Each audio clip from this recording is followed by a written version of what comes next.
Kita ke berita lain, Tribuners. Publik pertanyakan lengsernya Kasrul Selang, Wakil Gubernur Maluku buka suara.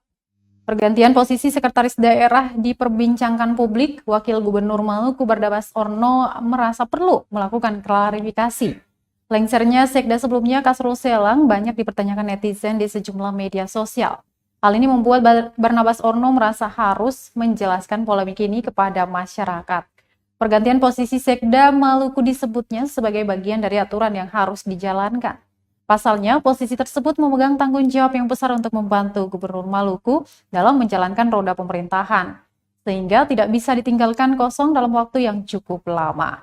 Ketidakhadiran Kasrul Selang dalam beberapa pekan terakhir karena harus menjalani perawatan akibat terpapar COVID-19 menjadi salah satu alasan. Dia mengatakan kondisi ini jangan lagi diperdebatkan publik Maluku, sebab pihaknya juga sudah mempertimbangkan kondisi kesehatan Kasrul Selang sebelum mengambil langkah ini.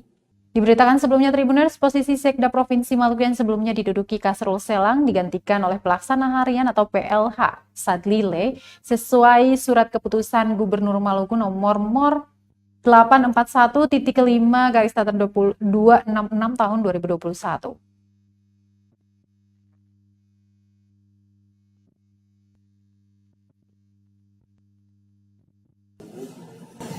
Maka pemerintah daerah merasa perlu untuk melakukan klarifikasi.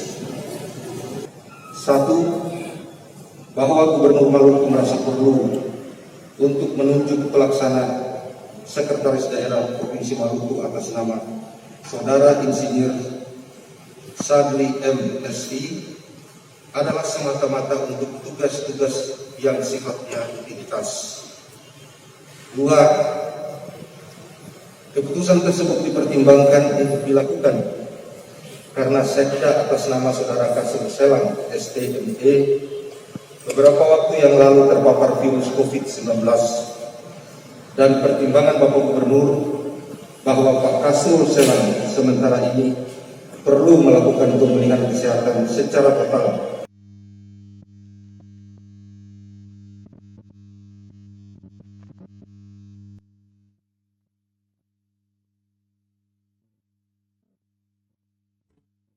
Terima kasih sudah nonton. Jangan lupa like, subscribe, dan share ya.